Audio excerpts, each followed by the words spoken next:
Antes de dar início a este episódio, eu preciso fazer uma correção. No episódio anterior, contamos que um pool de editoras teria auxiliado a Vozes no lançamento do livro Brasil Nunca Mais, como parte de uma estratégia para descentralizar a produção e dificultar o trabalho das autoridades caso decidissem promover alguma retaliação ou retirar o livro de circulação. Essa operação nunca aconteceu. Todos os exemplares foram produzidos pela Vozes e armazenados na editora em Petrópolis. A equipe da Nave Reportagem já substituiu os arquivos em nossas páginas e nos tocadores. Mas fica aí o alerta, caso você tenha escutado a versão original antes da correção. A história a seguir é real e será contada exatamente como aconteceu, ou como nossas fontes e entrevistados nos contaram. Um aviso: esse episódio faz menção à tortura e outros tipos de violência.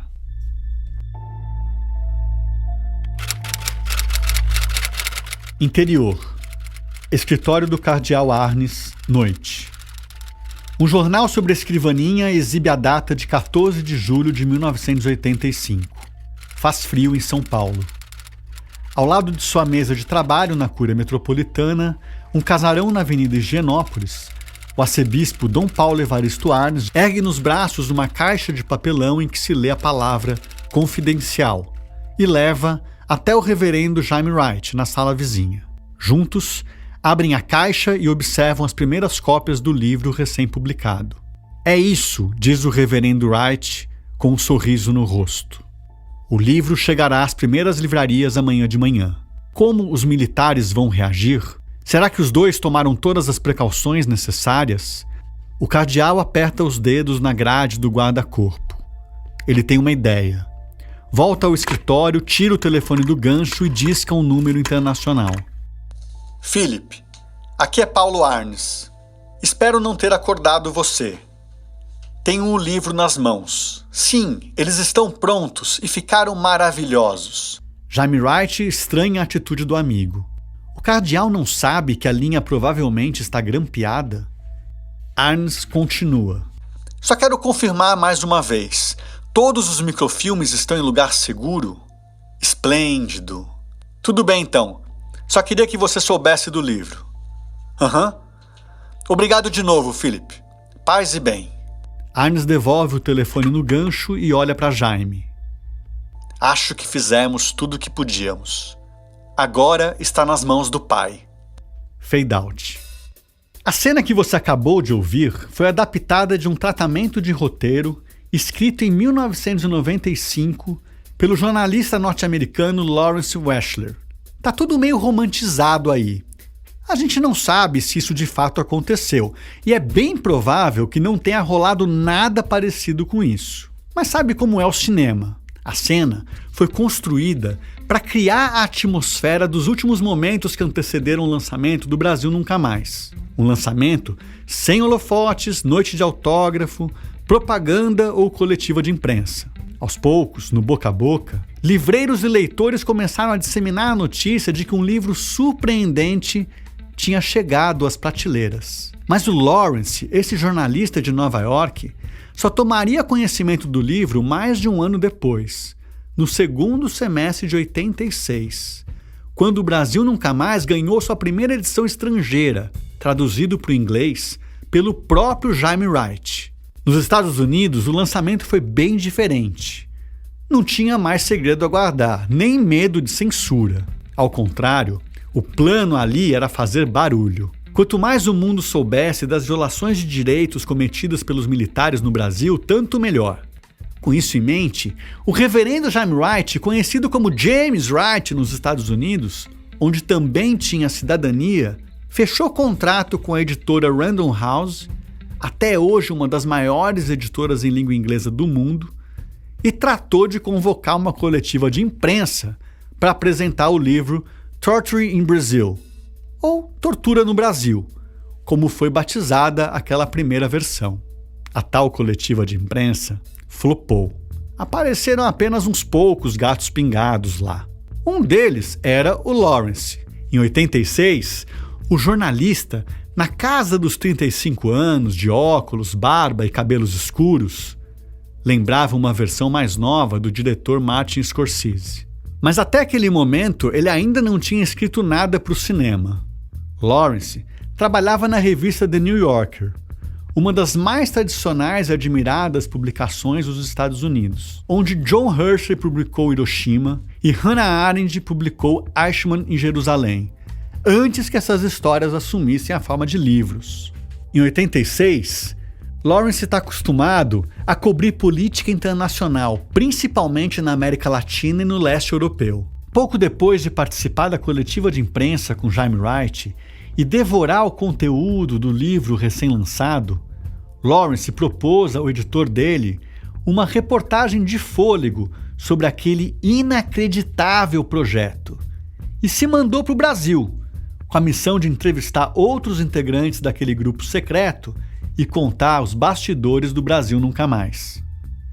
No fim das contas, Lawrence voltou com material para 2 reportagens e mais tarde transformou a sua investigação no livro Um Milagre, um Universo, publicado em 1990. Foi só depois da publicação do livro que Lawrence engatou uma negociação com a HBO e quase acertou a adaptação para a telona. Esse trecho que você ouviu na abertura é baseado no tratamento do roteiro que ele nos enviou. Infelizmente, a produção não foi para frente, mas Lawrence ainda sonha com ela. Nesse caso era um thriller, sabe? Hoje em dia eu descrevo como uma mistura entre Desaparecido, Um Grande Mistério e 11 Homens e um Segredo. Sim, esse aí é o Lawrence, aqui na tradução simultânea do Pedro Belo, produtor e co-roteirista deste podcast. A gente conseguiu localizá-lo em Nova York e fez uma entrevista com ele por videoconferência em abril de 2025. Neste trecho, ele cita o 11 Homens e um Segredo, que você provavelmente conhece. Aquela trama rocambolesca que envolve uma gangue de ladrões formada por George Clooney, Julia Roberts, Brad Pitt e outros. Já O Desaparecido é um filme de 82, que conta a história de um desaparecimento político na ditadura chilena. Na apuração deste podcast, não era raro que nós também imaginássemos um filme com essa história. Para nós, seria uma espécie de mix entre Argentina 1985 e Spotlight. Ou seja, a aventura da Comissão da Verdade, criada na Argentina para apurar e denunciar os crimes praticados pelos ditadores, combinada com a aventura jornalística de investigar e noticiar a existência de uma rede de prática e acobertamento de abusos sexuais praticados por padres da Igreja Católica, um thriller que ganhou o Oscar de melhor filme em 2016. Bom, o fato é que os bastidores do Brasil Nunca Mais, até hoje, não viraram filme. Mas quando o livro de capa vermelha chegou sem alarde às livrarias, ninguém sabia direito como aquilo tinha acontecido. Em pouco tempo, a notícia se espalhou e o livro começou a vender feito picolé no deserto. Mas o mistério sobre a autoria continuava. Enquanto isso, o conteúdo daquelas 312 páginas escancarava as entranhas da ditadura logo depois do fim dela, o que gerou enorme curiosidade e, claro, o interesse da imprensa. Agora, se engana quem pensa que o sucesso editorial é a sequência final de um longa de ação, aquela hora que todo mundo relaxa, tudo dá certo e os créditos sobem acompanhados de uma música triunfal. Pelo contrário, essa parte da história também é marcada por mais momentos de tensão, segredos e um delicado estratagema para proteger o livro de retaliações. Para os militares, o Brasil Nunca Mais caiu como uma bomba. Uma bomba inesperada, que explode logo depois de assinar uma espécie de cessar-fogo. Como é que eles tinham deixado aquilo acontecer bem debaixo do nariz deles, enquanto organizavam um contra-ataque, e ele veio? O livro estreava na lista dos mais vendidos do país com apenas 15 dias. E em primeiro lugar. Neste episódio, a gente vai falar dos alarmes que o Brasil Nunca Mais fez ecoar e das tentativas do Exército de apresentar sua própria versão dos fatos em livros tão histriônicos quanto mal escritos, incluindo uma publicação secreta com um título super esquisito, cheia de informações sobre mortos e desaparecidos que só foi revelado ao público 2 décadas depois. Eu sou Camilo Vanucchi e este é o podcast Nunca Mais, uma série original do grupo Prerrogativas, o Prerro, produzida pela Nave Reportagens. Episódio 4. É tudo mentira.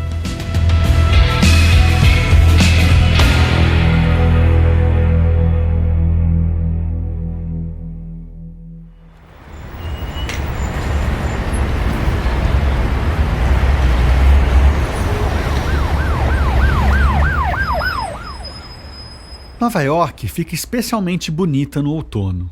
As faias e os plátanos mudam de cor e pintam a cidade de amarelo, laranja e ferrugem. Estamos em 1986, na América. Não a América do Eduardo Galeano, mas aquela governada pelo republicano Ronald Reagan, ex-capitão do exército e ex-ator de Hollywood. Nas salas de cinema, aliás, um filme aclamado pelo público segue em cartaz após mais de 3 meses. Top Gun: Ases Indomáveis exalta a honra, a solidariedade e o respeito entre oficiais da aeronáutica e funciona como uma peça de propaganda dos Estados Unidos nos outros países. O soft power do cinema de Hollywood teve seu ponto alto no ano passado, num formato tão exagerado que o protagonista do filme, campeão de bilheteria, o soldado Rambo, um herói sarado, patriota e pró-armas, retorna ao Vietnã para vencer, na ficção, a guerra que a América havia perdido anos antes. Mais para o final do ano, o público assistiria em êxtase ou profunda indignação um novo longa ambientado no Vietnã. E dessa vez, sem nada de nobre ou inspirador na rotina dos soldados. Em Platoon, alistar-se como voluntário para passar uma temporada no front equivale a visitar o inferno. Não apenas porque a derrota é iminente, embora a Casa Branca negue, mas também porque o comportamento dos recrutas e oficiais chega a ser desesperador. Numa das cenas mais dramáticas, os militares norte-americanos torturam civis vietnamitas, explodem casas, queimam alimentos e abusam sexualmente de meninas de 12 e 14 anos. Platoon ganhou 4 Oscars no ano seguinte, incluindo o melhor filme e melhor direção para Oliver Stone. Um sinal de que, apesar de Reagan e sua cruzada conservadora, havia alguma esperança de inaugurar na América uma sociedade menos violenta e menos hipócrita, que ousasse se ver no espelho e repudiar a intolerância, o belicismo e, é claro, a tortura. Mas isso foi depois. Agora, no outono de 86, o repórter Lawrence Weschler comparece a um almoço com a imprensa que o reverendo Jaime Wright promove para divulgar a versão em inglês do Brasil Nunca Mais. O Jaime falou e eu fui até ele depois. Naquela época, eu trabalhava para a New Yorker, que estava disposta a financiar minhas buscas malucas. E eu disse, escuta, se eu fosse até lá, e eu não preciso dos nomes de ninguém, mas será que você conseguiria armar alguma coisa onde eu possa conhecer essas pessoas? Eu só quero saber como vocês conseguiram fazer tudo. O Lawrence combina com o Jaime que passará um tempo em São Paulo para entrevistar os envolvidos. Ao chegar ao Brasil, ele recebe as piores notícias dos lábios do reverendo. Então, eu tenho más notícias. Eu conversei com meus colegas e nenhum deles quer conversar com você. Eles estão convencidos de que você pode ser um agente da CIA. A desconfiança é mais do que legítima. Embora Lawrence jure que não tem nada a ver com isso, a presença de bisbilhoteiros enviados pela CIA deve surpreender um total de 0 pessoa. Sabemos com segurança que agentes do governo norte-americano ajudaram a treinar os militares brasileiros a identificar e combater inimigos internos, conforme a doutrina de segurança nacional. Então ele falou, eu te dou algumas pessoas com as quais você vai poder falar sobre a tortura de maneira geral. E aí se você quiser fazer uma reportagem por conta própria, eu posso confirmar coisas que vão te fazer saber se você está no caminho certo. O livro de Lawrence foi publicado em 1990, tanto nos Estados Unidos quanto no Brasil. Ele contou pra gente que não conseguiu falar com Dom Paulo Evaristo Arnes por um desencontro de agendas. E contou também que Jaime entregou muito pouco sobre os participantes do projeto. Seguindo o trato que os dois tinham firmado, informalmente, o repórter fazia uma série de perguntas e Jaime apenas confirmava ou desconfirmava. Um procedimento muito similar ao de Mark Felt, o famoso informante que vazou informações da Casa Branca por jornalistas que denunciaram o escândalo do Watergate e que ficou conhecido como Garganta Profunda. Aquele do Follow the Money, sabe? Siga o dinheiro. Quando Lawrence acertava, Jaime confirmava com cautela, escolhendo as palavras para não revelar mais do que o jornalista tinha descoberto. Ao cabo de algumas semanas, Lawrence conseguiu chegar aos jornalistas Ricardo Cote e Paulo Vanucci e ao advogado Luiz Eduardo Greenhalgh. Alguns deles a gente sabe por dedução ao ler o livro, mas também porque eles nos confirmaram agora em 2025 que conversaram com um jornalista gringo xereta, possivelmente da CIA, pouco depois da publicação do livro. Alguns deles são citados nominalmente no livro do Lawrence, como o Cote e o Frei Beto, mas nem todos. Tem um trecho em que o jornalista afirma que, segundo Jaime Wright, abre aspas, a figura realmente central do projeto Brasil Nunca Mais, o homem que dirigiu todo o projeto, particularmente o processamento de todo o material depois que este chegava a São Paulo, insiste até hoje em ficar no anonimato. Fecha aspas. Esse trecho deixou parte da imprensa brasileira intrigada. Quem primeiro conseguiu revelar a identidade secreta da tal figura central foi o jornalista Zuenir Ventura, numa reportagem de 3 páginas para o Jornal do Brasil. A figura realmente central, conforme declarações de Jaime Wright ao autor de Um Milagre e o Universo, chama-se Paulo Vanucci. Tem 40 anos, 3 filhos e pode ser encontrado diariamente na sede do governo paralelo ou no Sindicato dos Metalúrgicos de São Bernardo do Campo. Foi aí, aliás, que na semana passada ele resistiu umas boas 2 horas em abandonar o anonimato que mantém há quase 10 anos, classificando de simpático exagero a reverência feita por Wright. Vanucci não se considera nem de longe a figura central do projeto. Nada disso rejeita. A ENI, por exemplo, foi mais importante. Em 2025, Lawrence, já de barba e cabelos bem grisalhos, sentado no seu escritório em sua casa em Westchester, no estado de Nova York, abre uma caixa cheia de fotos, documentos e bloquinhos de anotações. Tem foto ali que ele nem se lembra mais de quem é. Who is this? Do you know who this is? Quem é esse? Você sabe quem ele é? Ele é um advogado, um dos advogados, eu acho. E foi assim, vendo aquela foto através da tela do computador, que soubemos que o Lawrence chegou até um certo advogado radicado em Brasília, com um nome inconfundível. His name is Sigmaringa Seixas. Yeah, exactly. O Sig, que você conheceu no segundo episódio, foi quem retirou a maioria dos processos do STM e alugou a salinha com 2 máquinas de Xerox no setor comercial sul. Depois da nossa conversa, o Lawrence prometeu digitalizar e enviar algumas daquelas antiguidades. E pouquíssimo tempo depois, chegaram algumas fotos por e-mail. Uma delas era a imagem de uma folha de bloquinho com o nome e o endereço circulados.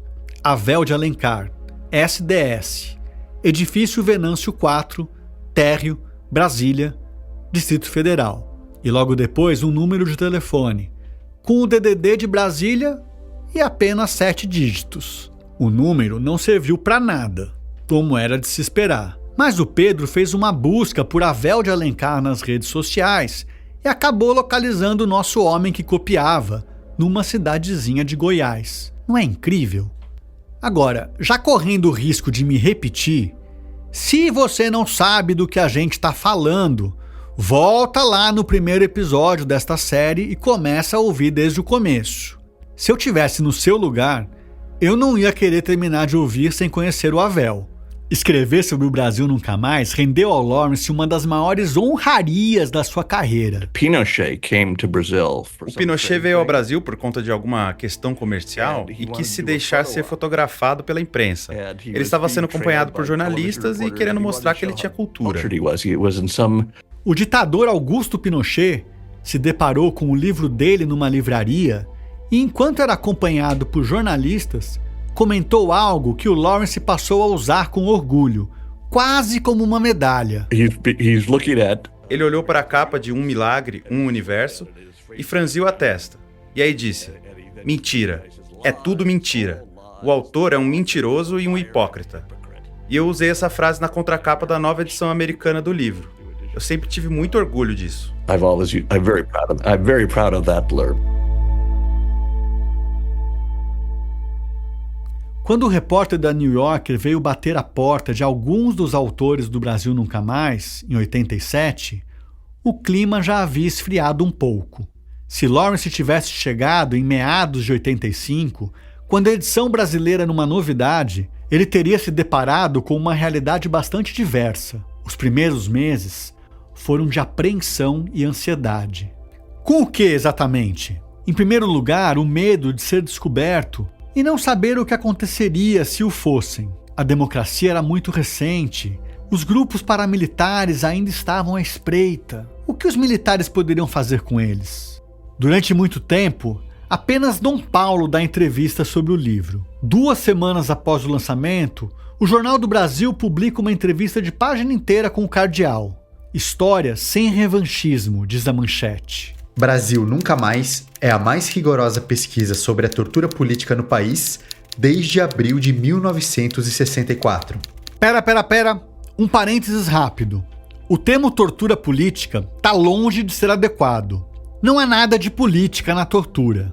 Tampouco a tortura pode ser enquadrada como crime político na legislação brasileira. Tortura é crime comum, um crime contra a humanidade e não passível de anistia.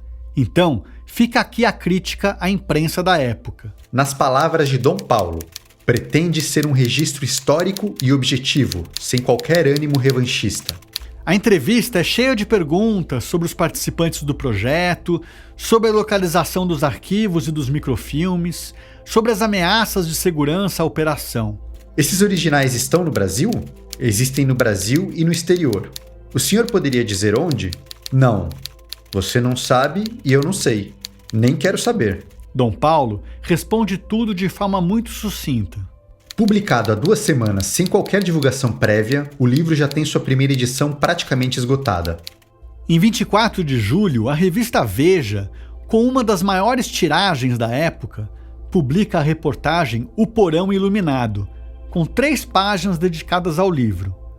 O texto não é assinado. Segundo o livro do Lawrence, foi feita pelo Hélio Gaspari.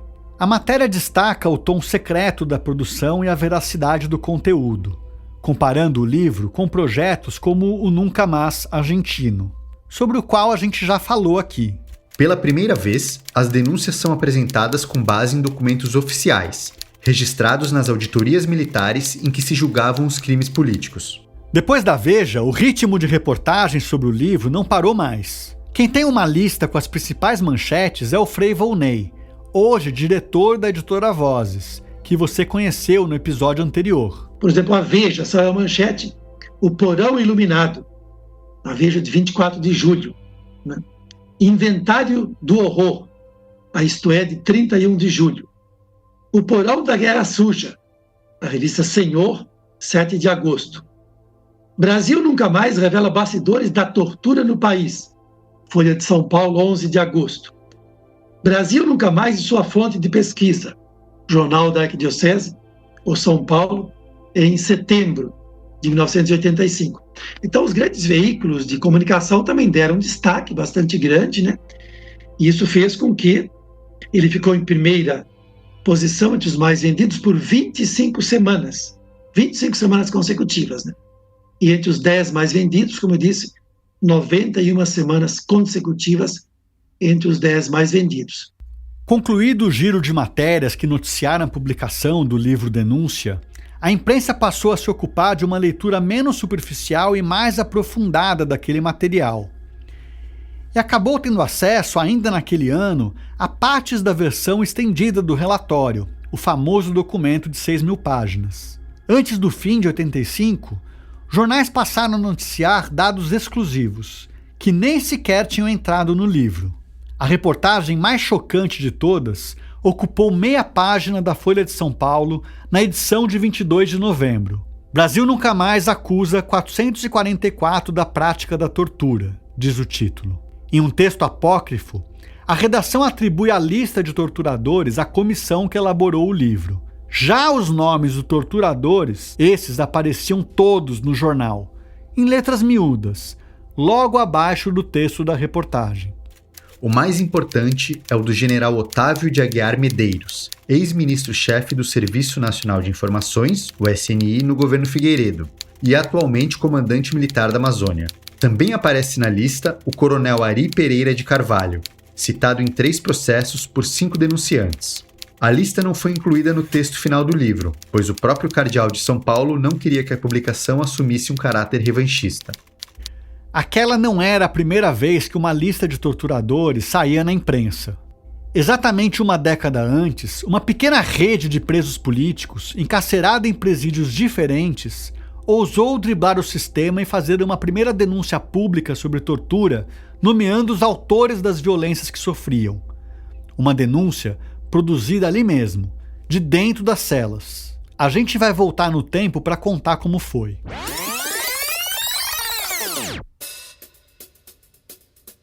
É 1973.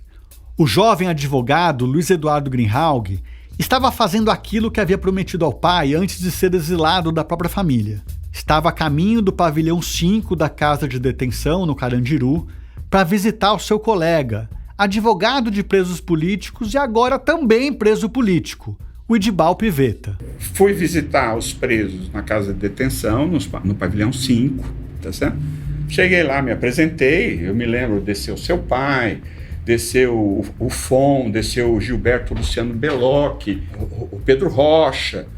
Aos poucos, Greenhalgh começa a caçar assunto com os presos. E eu me apresentei, falei, olha, vocês não me conhecem, eu estou trabalhando com o Idibal, porque o Idibal está preso, o Ayrton, não sei das quantas e tal. Eu vim aqui, não sei das quantas.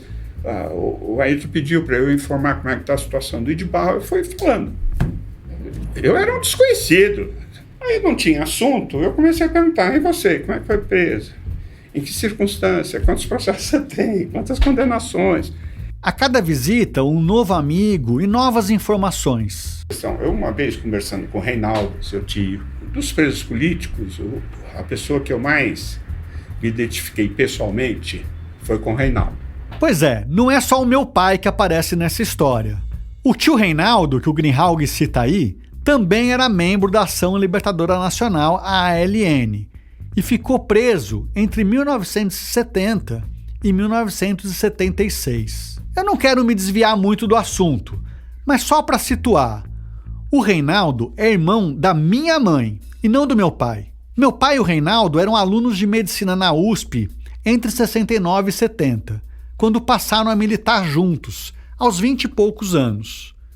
Então, fazendo a história curta, quando os dois foram presos, minha mãe, que ainda não era minha mãe, ia visitar o irmão dela uma vez por semana e acabou conhecendo meu pai lá, no presídio. Acredita? Bom, deu match e o resto é história.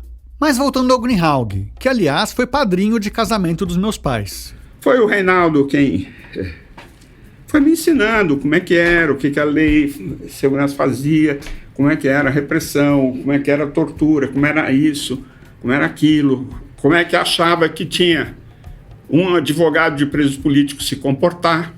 Então eu fui fazendo amizade. Um dia eu falei para ele, pô, Reinaldo, deixa eu falar uma coisa pra você. Vocês têm tempo aí dentro, pô. Nós lá fora não tem nada, não tem um tempinho, é um agito total, ninguém pensa, ninguém reflete. Vocês têm aqui, tem tempo.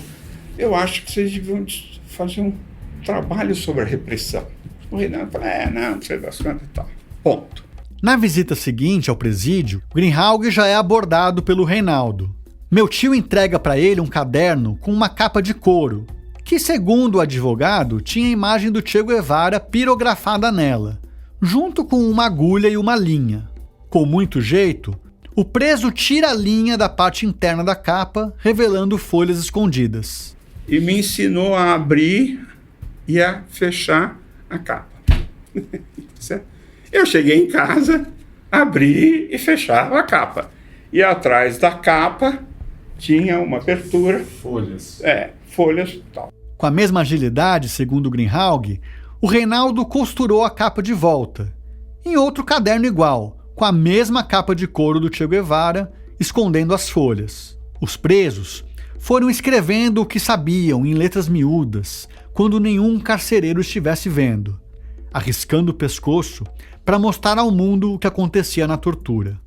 Essa tarefa coletiva começou para valer em 74, já em outro endereço, o Presídio Militar Romão Gomes, no Barro Branco, para onde a maioria dos presos políticos tinha sido transferida. A cada visita, Greenhalgh voltava para casa com novas folhas escondidas e depois do jantar, ele e sua então esposa, Leda Corazza, batiam à máquina os relatos noite adentro. Em meados de 75, tinham produzido um verdadeiro dossiê sobre os maus tratos denunciados pelos presos, com descrições de torturas e uma lista com 233 nomes de torturadores. O dossiê foi apelidado de Bagulhão. Então eu comecei a tirar o bagulhão, eu comecei a tirar a lista dos 233 torturadores que acabou sendo publicada no Em Tempo. Em 23 de outubro de 75, 35 presos políticos decidem assinar uma carta e enviar ao presidente da seção paulista da Ordem dos Advogados do Brasil, a OAB, juntamente com o documento conhecido como Bagulhão. O covarde assassinato do jornalista Vladimir Herzog no doicode de São Paulo, apenas 2 dias depois, obrigaria os mesmos presos a produzirem um adendo e anexarem a carta. Um spoiler. A próxima série em podcast que farei com a Nave Reportagens vai ser sobre o caso Herzog e a estreia está prevista para outubro de 2025. Fique ligado. E eu era, nesta época, advogado do jornal Em Tempo. O Em Tempo era um jornal alternativo produzido por um grupo trotskista que mais tarde formaria uma corrente do PT chamada Democracia Socialista, a DS. E quem me tinha colocado lá era o Bernardo Kuczynski.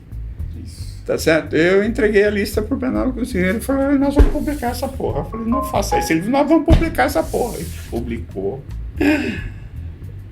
uma página inteirinha. Esse é o Kuczynski, que foi meu professor na faculdade e que hoje é um escritor importante com livros que falam sobre a ditadura. Essa publicação no jornal Em Tempo foi bem depois, em 78, mas ainda em plena ditadura. As consequências foram imediatas. Botaram fogo em exemplares pendurados nas bancas de jornal, invadiram a redação, picharam as paredes com as iniciais CCC, de Comando de Caça aos Comunistas, e despejaram ácido nas máquinas de escrever. Eu acho que eles andaram recolhendo em bancas, não sei da sua, mas saiu. Foi um escândalo. Apesar do vandalismo em represália, o importante é que as denúncias foram publicadas. Um ano antes da lei da anistia, presos políticos revelaram informações consistentes obtidas por um sistema de inteligência improvisado que denunciou 233 nomes. Inacreditável, não? Mas por que o Brasil nunca mais fez um barulho muito maior se essas denúncias já tinham sido feitas tanto tempo antes? Mas eram parciais, né? A história da repressão policial militar no Brasil, não sei quanto, até 75. Até 75. Eram coisas, atividades parciais. Não era uma atividade completa. O Brasil nunca mais foi uma atividade completa. Completa, revisada, bancada por uma editora, em tiragens que pareciam infinitas. E como disse Dom Paulo na entrevista ao Jornal do Brasil, histórica e objetiva. Um livro que já nasceu best-seller, mesmo que em 40 anos jamais tenha havido um coquetel de lançamento ou uma tarde de autógrafos para anunciar sua publicação. Ou melhor, quase nenhum coquetel de lançamento.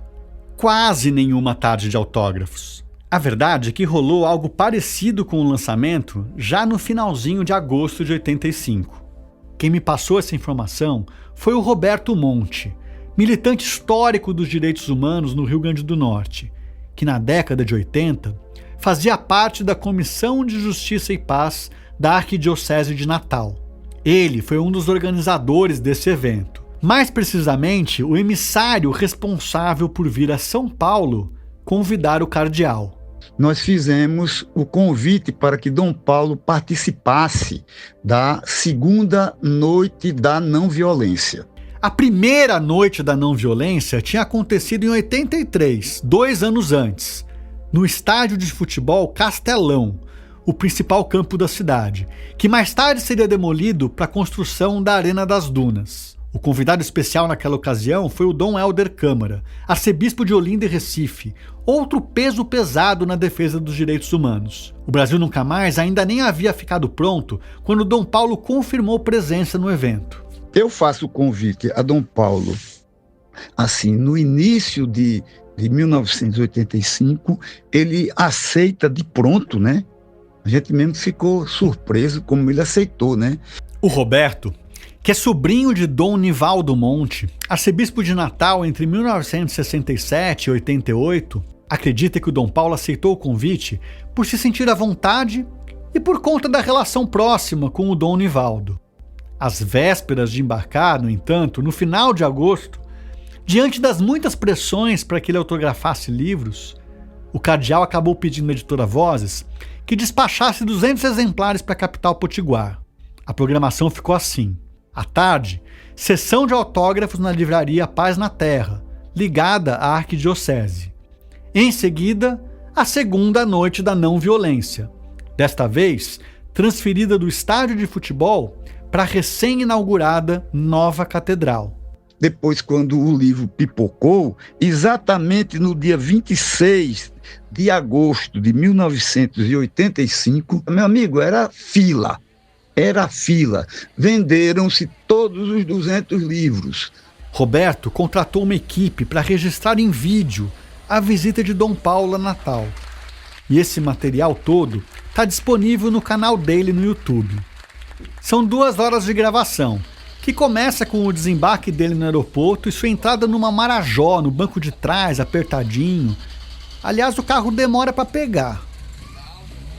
O vídeo caminha para o momento em que Dom Paulo aparece autografando livros, diante de uma fila extensa de leitores.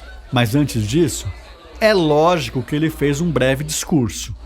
O que eu vi naqueles anos de confidência, a ponto de eu poder dizer que eu não dormi uma noite sem tranquilizante. E eu sou um homem que pode dormir com um barril de pólvora explodindo ao lado normalmente.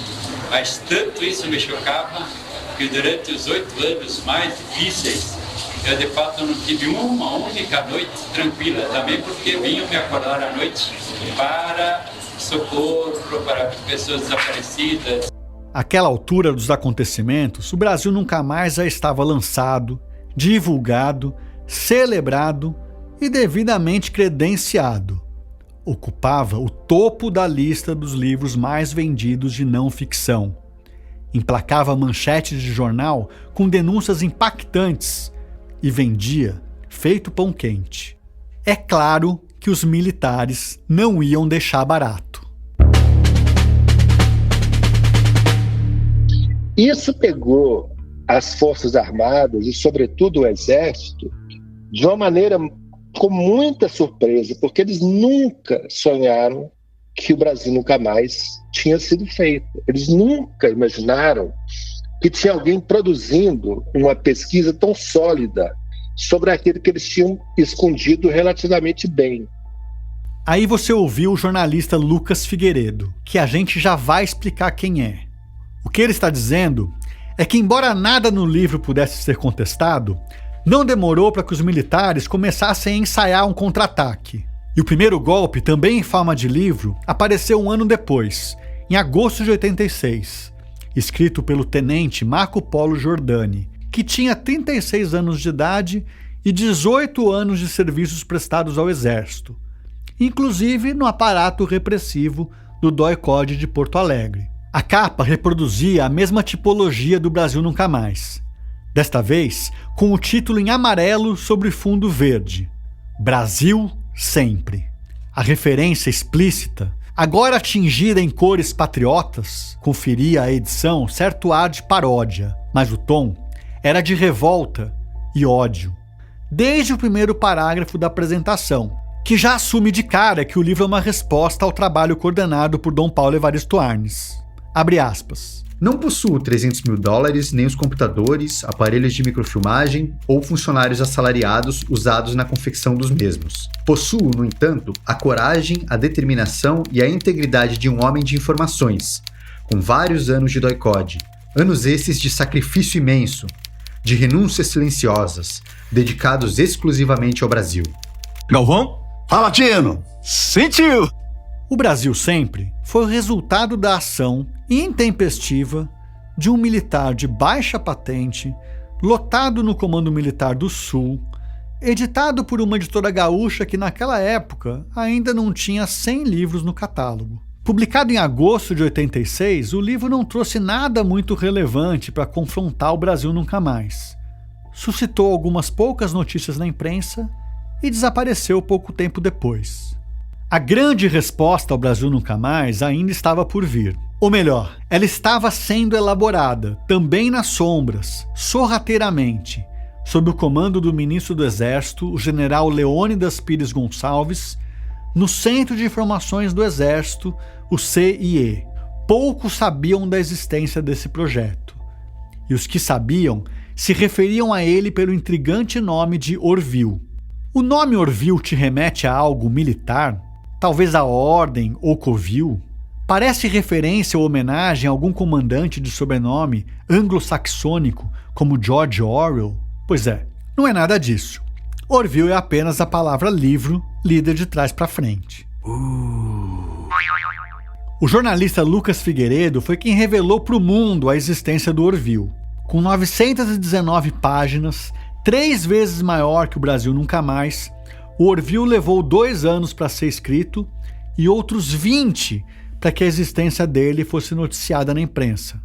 Primeiro, numa reportagem do Lucas Figueiredo, publicada simultaneamente no Correio Brasiliense e no estado de Minas. Essa reportagem rendeu a ele o Prêmio ESSO de jornalismo em 2007. Em seguida, ele transformou essa reportagem no livro Olho por Olho, Os Livros Secretos da Ditadura, que ele lançou em 2009. Dentro do Exército é montada uma equipe no CIE, que é no Centro de Informações do Exército, é o Serviço Secreto do Exército, que tinha sido o órgão mais letal da repressão, aí, é o órgão que tinha mais participado de tortura e morte. Ao cabo de 2 anos de pesquisa e uma guerra de narrativas que faria inveja às milícias digitais de 2025, os autores daquele catatal acabaram dando com a língua nos dentes e jogaram luz sobre episódios nebulosos da repressão que nem os mais pertinazes advogados ou militantes da esquerda conheciam. É meio doido isso, né?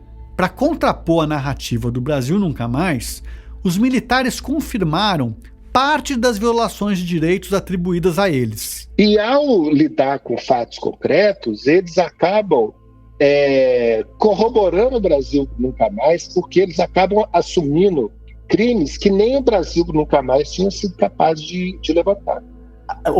Outros crimes, é isso? Crimes que não aparecem, você quer sempre de respostas a 24 casos que estavam no Brasil Nunca Mais. Os documentos reunidos no Brasil Nunca Mais não explicavam, por exemplo, o que tinha acontecido com os desaparecidos políticos, enquanto o Orville confirmava as mortes de alguns deles. O Orville contava como é que teria sido os últimos momentos de 24 desaparecidos políticos.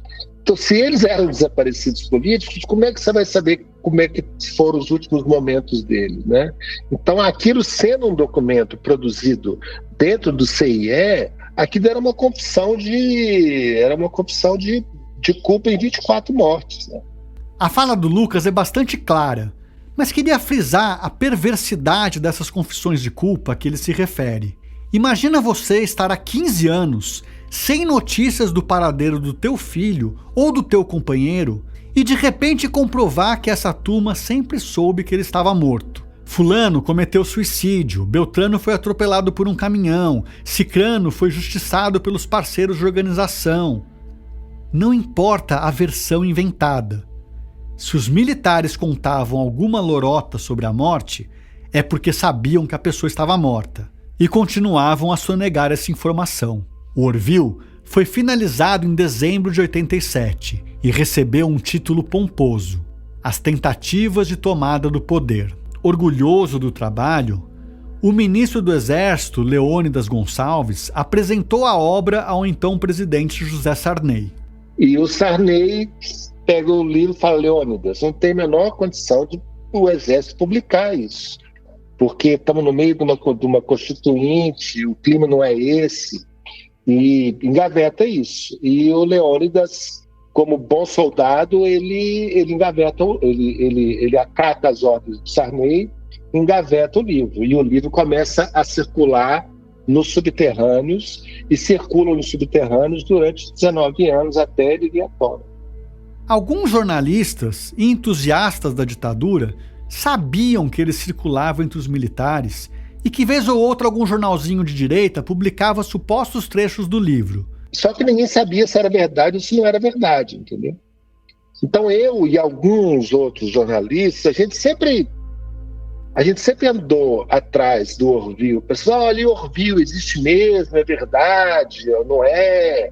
Não, é verdade sim, ali conta toda... E sempre tinha essa coisa. E um dia eu trombei com uma pessoa que tinha uma cópia do Orville. E aí ele me emprestou e ele me contou que existiam, acho que 18 cópias, uma coisa assim, que circulava entre a nata aí da turma que tinha participado da repressão. Agora, essas cópias circulavam numa edição caseira, impressa manualmente e com um título novo: O Livro Negro do Terrorismo no Brasil. Entre 88 e 2007, Sarney deixou o cargo, veio o Collor, o Itamar, o FHC, o Lula, e o Orville permanecia assim, circulando nas sombras, restrito a poucos. Depois das revelações feitas pelo Lucas Figueiredo, foi feita uma pequena edição independente do livro, que ainda hoje pode ser encontrada em lojas online pela bagatela de 700 e poucos reais. A gente também localizou uma versão em PDF na internet. É surreal perceber já na introdução como o Brasil nunca mais atingiu os militares. O grupo ligado a Paulo Evaristo Arnes lançou o livro Brasil Nunca Mais, no qual avultam acusações aos que enfrentaram o terrorismo, em especial aos militares, com ampla divulgação pela imprensa falada e escrita. Ô Felipe, coloca aí o Galvão e o Tino Marcos outra vez. Galvão? Fala, Tino! Sentiu! Bom, nem o Brasil Sempre, nem o Orville arranharam a reputação e a repercussão do Brasil Nunca Mais. Mas haveria ainda um terceiro ataque, desferido por outro militar, desta vez um coronel. Carlos Alberto Brilhante Ustra odiava, o combateu até o dia da sua morte. Fez uma publicação só para desmoralizar a publicação Brasil Nunca Mais.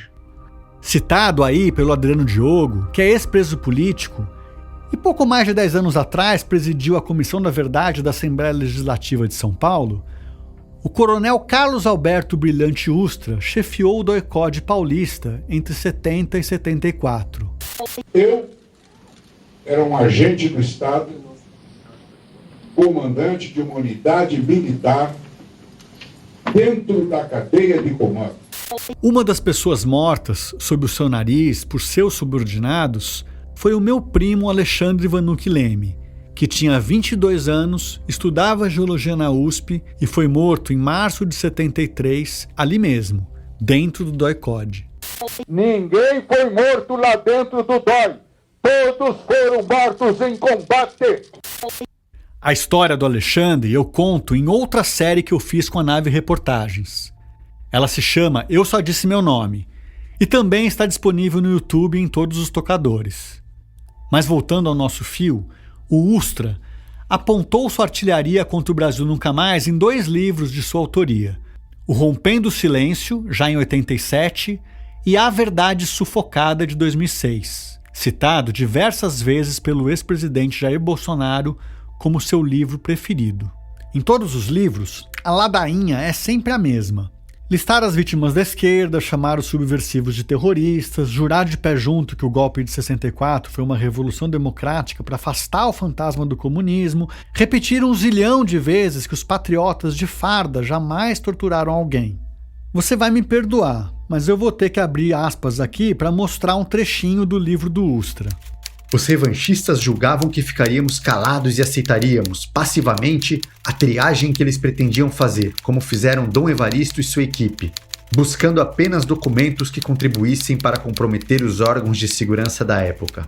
Com mentiras e meias-verdades, eles vêm há anos deturpando os fatos e falseando a história, pois somente eles têm voz e vez. Definitivamente, o Brasil não é para amadores. A gente tem várias pessoas que fizeram com que, para que houvesse paz, para que se chegasse, né, a um consenso, não vamos olhar para trás. Não... Essa aí é a jornalista Ana Castro. Em 2014, a Ana dirigiu e lançou o documentário Coratio, que é sobre o Brasil Nunca Mais. Não vamos ver quem fez isso, vamos seguir em frente, né? A gente sempre está querendo seguir em frente sem olhar para trás. O Brasil Nunca Mais olhou para trás com muita minúcia para que a gente pudesse se voltar para o futuro. Um futuro sem arbitrariedades, sem repressão, sem tortura, sem golpe ou tentativa de golpe militar. Mas a gente sabe que não é bem isso, né? A história está sendo sempre esquecida, apagada, reescrita e atualizada. A gente voltou a ver os números subirem de violência do Estado contra a população civil. Que é isso, né, que a gente faz desde a ditadura militar, desde quando a gente definiu ali na Lei de Segurança Nacional e nos atos institucionais que a própria população, os próprios brasileiros eram nossos inimigos, né, o crime deles era pensar diferente daqueles que estavam no poder ou agir de uma forma diferente. Ao mesmo tempo, 40 anos depois do lançamento do Brasil Nunca Mais, um filme sobre a truculência da ditadura militar traz o primeiro Oscar ao Brasil. E como num ousado plot twist, uma reviravolta escrita nos livros de história pelos roteiristas da vida real, vemos uma nova tentativa de golpe, 6 décadas depois de 64, ser impedida pelas autoridades, rechaçada pela população e julgada pela Suprema Corte. Para o Frei Beto, o Brasil Nunca Mais é resultado de um desses momentos em que a onda foi positiva, um marco na luta pela verdade e pela justiça. E um marco que não vai desaparecer. Que daqui a 500 anos, esse é um dos poucos livros que eu tenho certeza que ainda será lido e consultado. Esse livro não morre. Não há possibilidade desse livro morrer. Em 2025, às vésperas do lançamento deste podcast aqui, o Memorial da Resistência testemunhou o lançamento da 43ª edição do Brasil Nunca Mais. Se reconhecer, participar, ser incluído na história que está sendo contada é uma emoção que não cabe no peito. Principalmente para quem foi ou ainda é vítima histórica de tanta injustiça. A história do país deixou de ser contada só por quem vence. Essa é a Eni Raimundo Moreira, no documentário da Ana. Olha o que diz também o Frei Volney. E nos arquivos tem muita coisa interessante de pessoas que entraram então em contato com avós para relatar histórias. Tem até uma carta muito triste de alguém que diz, olha, comprei o livro, na página tal se diz, tem apenas as iniciais do processo, fulano, que assim, ele diz, fulano sou eu. Eu que estava preso naquele lugar, eu que fui torturado naquele lugar. Uma outra fala de Dom Paulo, que a gente pescou no documentário Coragem da TVT, talvez simbolize ainda melhor a reparação de uma injustiça histórica. Um dia eu estava autografando o livro na exposição, quando um garoto de 13 ou 14 anos chegou com o livro e disse, Dom Paulo, eu quero o seu autógrafo. Aí eu olhei para ele e disse, não, esse livro não é para você. É um livro muito pesado, conta coisas que você não vai aguentar. Então ele disse, eu estou procurando meu pai Desde que eu tenho consciência e nunca encontrei. E aqui dentro ele está.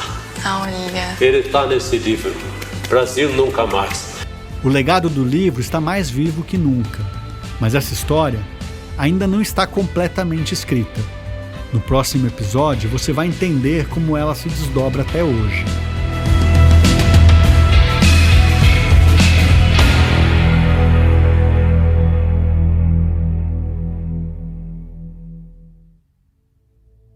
Você ouviu o 4º episódio da série Nunca Mais, um podcast original do Grupo Prerrot, produzido pela Nave Reportagens e narrado por mim, Camilo Vanucchi. O roteiro deste episódio foi escrito pela Chloé Pinheiro, pelo Pedro Belo e por mim. Pedro também dividiu comigo a pesquisa e a reportagem, fez a direção de locução e narrou parte deste episódio. Quem fez as vozes adicionais e também a edição, a pesquisa de arquivos sonoros, trilhas adicionais, ambientação e a mixagem foi o Felipe Barbosa.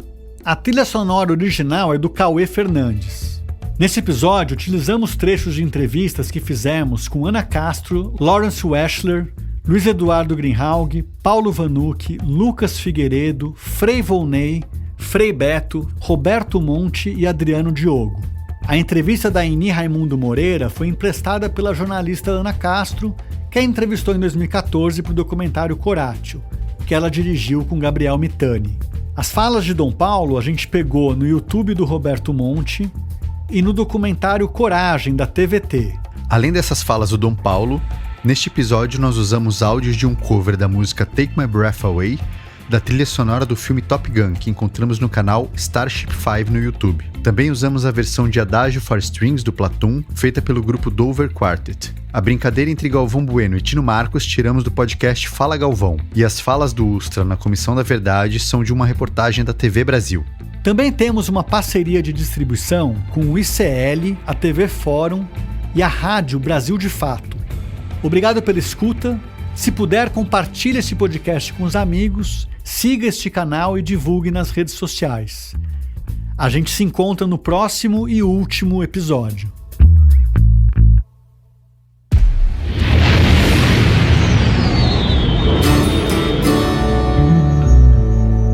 Nave Reportagens.